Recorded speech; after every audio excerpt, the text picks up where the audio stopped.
Good morning. Good morning, everyone. This is the moment every morning I realize I have not combed my beard. Is that what you do when you're coming close to the camera there? You're checking your beard out? No, it's like, fuck, I didn't comb it. I hope nobody notices. Can I noticed. justify it? Can I make it right? No. Too late. This scruffy beard it is, one more day. Disgusting. All right. Hans Comyn. Hey, Dolores. Dolly. This Sunday is Father's Day in many places around the world. And we're running on this theme of fathers. And I thought today we could inquire into what if we had no father? What if you had no father? What if I had no father? What if you listening or watching had no father? And so imagine, I mean, obviously if you didn't have a father in any sense, you wouldn't even be alive, right?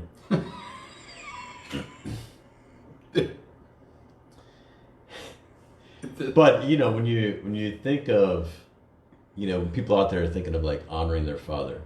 Some people have such resentment and anger and things like this, conflict with their fathers, that they can't think of anything, right?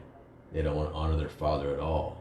But the one simple thing that your father is, he was half of the equation, you know? Yes. He brought half of the equation. You wouldn't be alive today. You would not have life. You would not have the things that you have in your life. You wouldn't have the, you know, swimming in the ocean this morning, like without your father. I usually, I remember, I usually celebrate my birthday 9 months before my actual birthday, and then I thank my parents for Getting it on? getting it on that wild night somewhere in 1974, you know, 9 months. I'm thinking about that, you know. Imagine if you could go back to that night. If that wouldn't have happened, you know, I would not have had this. Imagine your dad was just thinking of the great son he wanted to make that night, you know? Imagine the condom broke that night. Fuck! No, but it's so... Well, for some people, you know, that's one of their biggest complaints about their parents or their fathers, that they don't feel like they were wanted or intentional. That they were an accident. Wow. Yeah. And Yeah. It's a big wound, you know? Yeah. But I wasn't an accident. you were not? No. They had actually... My That's what they told you. No, that's what they thought. But then they saw me and they did. Oh, it is an accident. No, they had a child before me and it died before it got born. And that's, well, adding even more to the impossibility of me existing. That adds even more. I'm still here. Victory, man. Woo! Yes. Thank you. Jacques Comyn, the great Jacques Comyn of Clan Comyn. What a great man. Yeah, you know, I was imagining it without him. That would be, wow, a completely different life, I think. Yeah, imagine like either your mom as a single mother, trying to make it on her own, or a stepfather, right? Like imagine your dad passed away early, or they got divorced or whatever. Maybe he passed away. You know, imagine, like, what would you not have in your life? What would I not have in my life?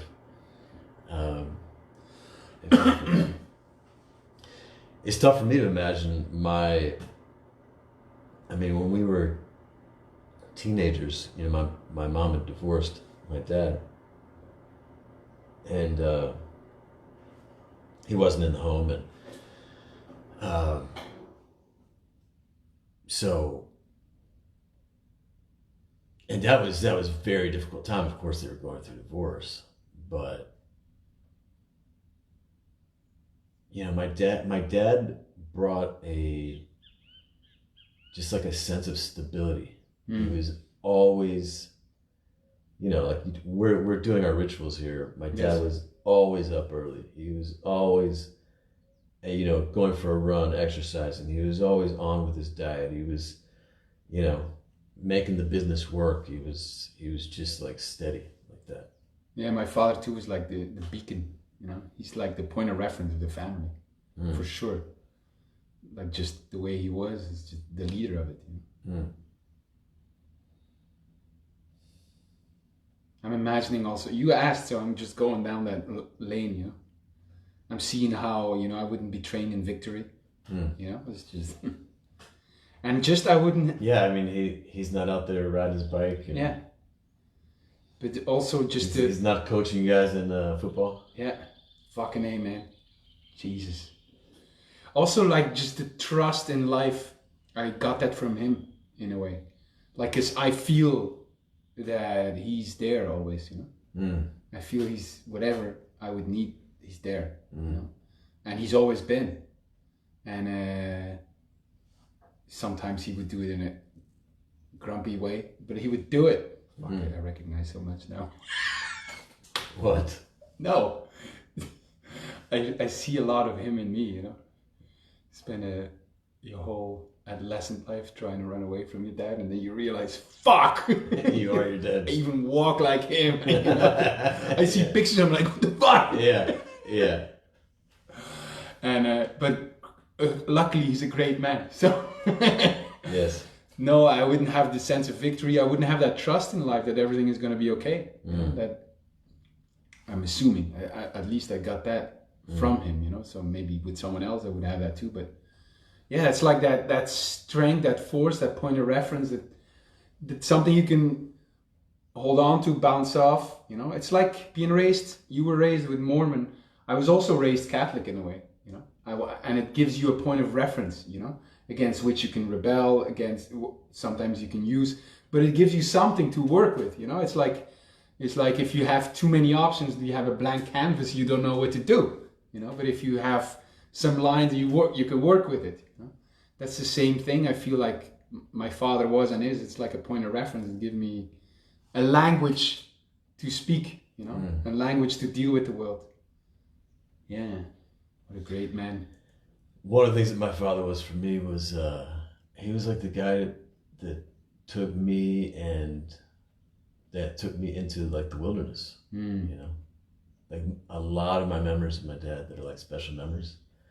They're going hiking, going camping, going out, just going out into nature. You know, beautiful nature. Yeah. Wow, that's so funny.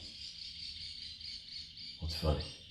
Is to see you like, like how that defines you. Because, I mean, you can see your adventurous spirit coming from that. I could totally see my like athlete mentality coming from my father. You know, racing bikes and playing football. He was always there. Soccer. He was always there. You know, bringing me to trainings, games. You know, celebrating with me, being my coach sometimes, fighting. You know. Crying. You know, my dad, like we were quite well off, you know. We were able to have like big homes as a family, big pieces of land to run free on. And yeah, a lot of like I'm thinking of this one house we had out in the country.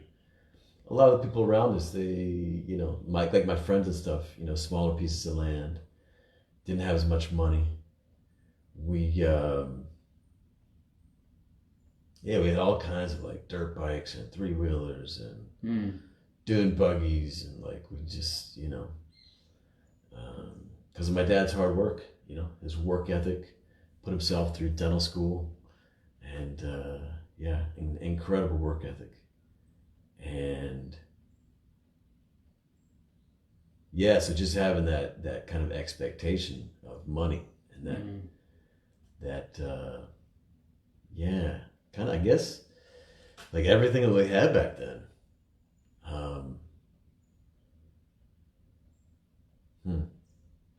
Mine stood more for growth in that, you know, because we were raised in Belgium, so compared to the world, we're just fucking rich. You know, it's ridiculous. But in Belgium, we were not. My father was a truck driver, my mom's a nurse, and I remember us not being rich at all. You know? But I never thought. I just think of it backwards, you know, because we never got candy. You know, I went to school in like you have these sponge. You know how you have these sponge pajama pants, spongy. No. It's like a. Oh, the long johns we call Not underneath the real pajamas, but they're like a spongy material. Okay. So my mom cut those off, and that's how I went to school. So wow. I see where you got your sense of fashion. Okay, no comment on that. But I never told this story. I want to tell this story. Just fuck. Now I want to keep these videos. This is a great way to honor my father. Yes. Here's a story that really typified my father and how he influenced me in my life. And I love it so much. What a great man. Maybe with the years it changed a bit, but I was 6 years old. I remember I had my outfit of Belgium on with this is in 81, 82, so it was the great Belgian outfit with the 2 stripes here with the logo of Belgium. It was red and it had red pants also. And on top of my red pants, I had long, like sweatpants, I think. I told you this story already, but not on camera. And my father said, let's go. He had this plan, you know. We went to school, all 6 years old in class. And he had told me to do this, and I did it because I loved it. Yeah, let's do this. And I go into class, and I say in the middle of class, my father's outside the window still watching, and I say, I want to take my pants off. And everybody like, hilarity, I don't know why, you know. I'm looking around like, fuck, he's going to take his pants off. And I take my pants off, my sweatpants, and I have the shorts underneath, you know. And as I do it, I laugh with everyone. So they cannot laugh. I laugh, I got you all, you know. And I still remember my father being outside, like thinking, like this, you know. So, yeah. That's really how I go through life today, I feel. And it comes from my father, you know. Like don't try to fit in, you know, or really like trust yourself, you know, you're special, you know, and that's good. And I always felt I was special, you know, and I was celebrated for it. I mean, there were fights around it too, of course, but he never tried to have me conform, because he himself was also a rebel. You're definitely special. Did you ride the short bus to school? So, the great Jacques Comyn. Yes. You know, inside of the Mormon church, that fathers give like a father's blessing. I don't know if it's supposed to be a yearly thing or if it's just sometimes this happens. I'm not quite sure. But I know that what we used to do, I think it was just what we did in our family, is before the school year starts, you know, we get a father's blessing. So, and I write about this in one of my books I'm working on, you know, but like my mom's there and she's taking notes of what, like the revelation my dad's getting for the blessing and all this. And he puts hands on my head. It's like this warm feeling, you know, this adult man's, my father's hands on my head. And he's really like feeling the spirit, and he's really just speaking from the spirit about like what's coming through. And like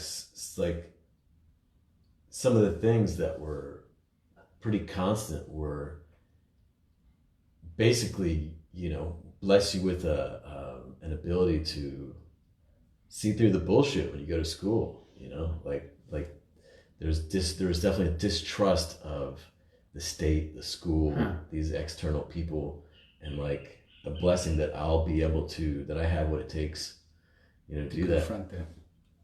And I definitely rely a lot on my self-trust, you know, like I have a lot of self-trust, maybe sometimes too much, but That's good. That's good. Like I'll dress myself today. I'll look good when I'm. To me, it looks like faith, but despite all of that, here I go. But you know, as like I've read back over some of those father's blessings that I had like when I was writing that book, and yeah, it's like a great way to kind of like say who you are, you know, who you are in the eyes of God, who you are in your Father's eyes, and. Sorry, I just realized how that is the greatest gift. You know how we're thinking about like even how we work in our groups and the masterminds and the adventure learning that we do, is that we're not trying to turn the unknown into the known, give them answers, teach in the traditional way. What we really aspire to is what can we do? What can this brotherhood do? So this man trust himself that he has what it takes to navigate the unknown. You know, that's what my father gave me. That's what your father gave you.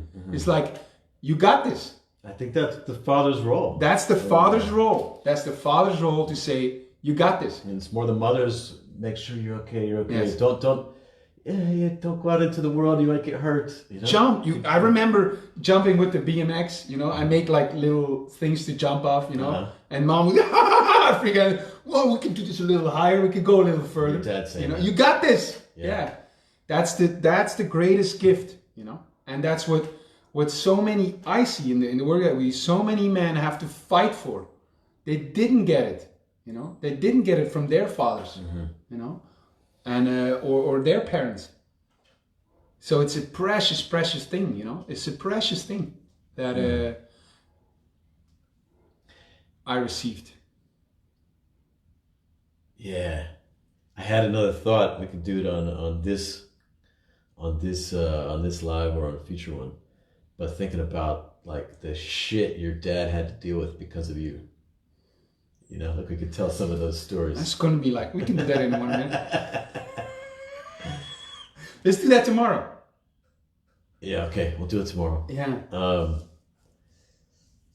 What else, Hans? Like if you didn't have your father, what would you not have? How might your... Well, I'm imagining just the financial thing, you know? Like he made that family, he provided for everyone. He provided until I studied, you know? So that's just 20 years, you know?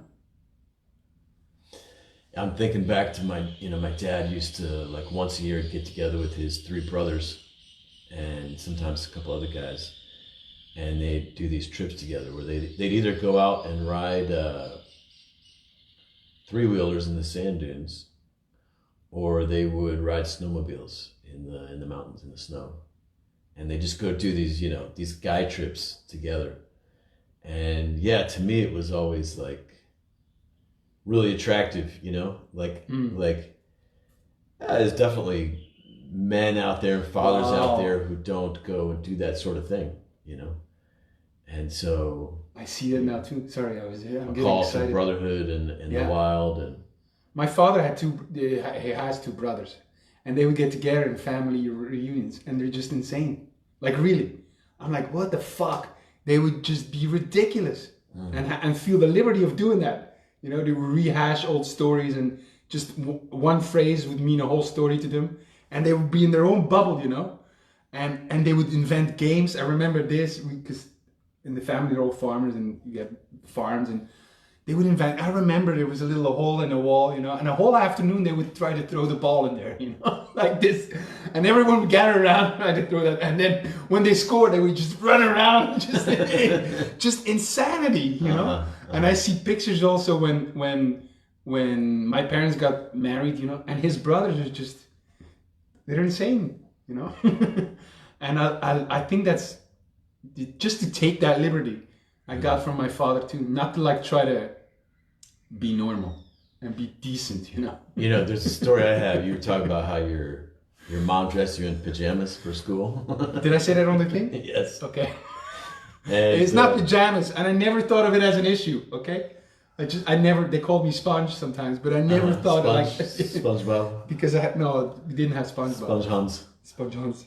but I never thought of it. Like it was a problem. Well, my story's a little different. So my mom, I don't know if she made these or had them made, but they were like these pastel colored, really soft material, like these little outfits, shorts and matching shirts and everything. And she dressed all of us children in this, and I'm the oldest male, right? I don't know how old I was, but maybe somewhere around 12. That's not 11, right. 11. Dressed like your sister. 10, 11, 12. I don't Dressed know. like your sister. We're all dressed the same. Oh, come on. And it's like, there's high pressure to do it. It's whatever. It's what you're wearing today. I don't want to. Oh, fuck that shit. And we're going to my grandfather's house on my dad's side. And this is out west, and we're arriving, and we all get out of the car together, and my uncle Bob, who's now passed away, he was the youngest of my dad's brothers, and him and my dad, they're just kind of laughing at us, making fun of us, and I was not happy, I was not pissed off, but like I kind of agreed with them, I'm like, yeah, why do I have to wear this shit? And I don't know. That's. I definitely didn't like it at the time, but that's that male hazing that I'm actually glad that I had. Yes. I'm glad that I had, and I never wore anything like that ever again. Now at family meetings, you're looking at how the others are dressed, and you dress differently. I have two more stories of my father. I remember my grandmother, the mother of my mother, she would give, with Christmas or so, she would give presents also to everyone. And it was always like a perfume. I still remember denim. And my father gave me like a peek behind through what's normal and what is accepted. Because I remember carrying the perfume at the bottle, and I went through the hall and I dropped it. In the hall. And I'm thinking, I start crying. Fuck this expensive whatever cologne. I dropped it. And I still remember my father looking at me, and he said like this, "Don't worry, I don't like it anyway." And I'm like, I was crying, and then I get a peek like, the fuck, this is like, he doesn't even care about this. This doesn't really matter. And it was so brilliant, For me, it was so liberating to see that. Oh man, I also, this you will not believe, but it is true.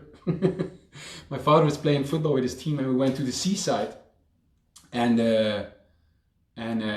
like I said, he was very supportive of me, my father. And he said, go in the front, take the microphone and tell jokes, And I still remember to this day, I'm completely I'm so I think I'm great, I still do for whatever reason.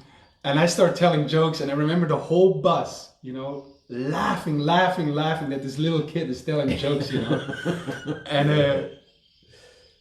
I remember telling jokes that I didn't understand, and that's why they were so funny. Like this cafe, this barman who had thrown out all the chairs in his bar, and he said, they're all sitting on my wife anyway. You got it. Meaning they're having sex with her. It's a joke I didn't get as a kid. You told her because you heard your parents tell her something? Exactly. Anyway, I'm telling this joke. My family there. Okay, finish your story. In Dutch, it's sitting on your wife means having sex with. Anyway, and that's how you guys have sex? Yes, and I remember telling this, everyone laughing, and my father sitting there all proud and happy too.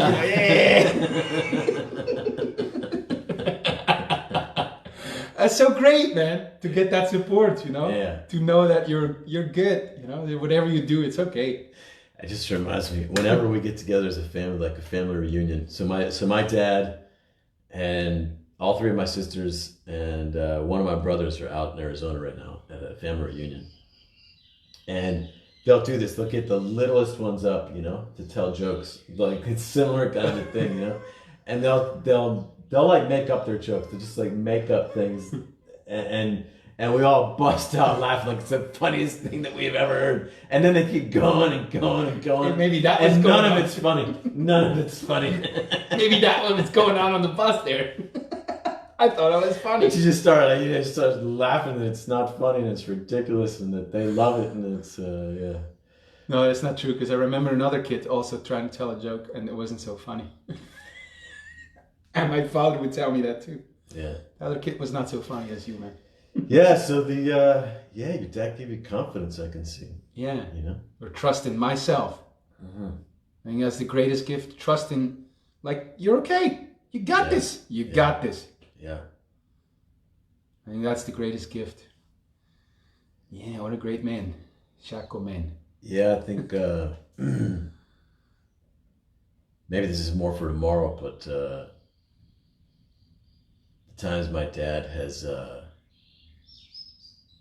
we all, I'm not sure about my little sister Alicia, I think so, but all of his 6 children have left the church, and he spent his whole life trying to raise us right, teach us right, all these rituals, all this investment, and we've all gone, and how many times my dad made a special effort to come to me, really be in his heart, speak from his heart, and try to stand for me in a way, you know. Try to save you from damnation. Yeah. Let's talk about that tomorrow. But do the announcement for in a couple of hours from now. Today we're doing a webinar where we're going to start writing letters of honor to our fathers for Father's Day. So imagine that you could honor your father in a deep way before he passes. We never know how long we have and how long our fathers have, or anyone has. So at 12 noon, we're going to be in the Honoring Fathers Facebook group. So join us there and join us in writing your letter. Noon Eastern time, right? Noon Eastern time. Noon. So what time is it now? That's maybe the best. It's around 8:30. Well, no one's watching it live, so noon Eastern. Noon Eastern 9 means Pacific. 9 Pacific, 6 in Madrid, Brussels, 5 in the UK. We'll see you there, and then part 2 will be at the same time on Thursday. Right. En Dolores, ik zal u later van antwoord dienen.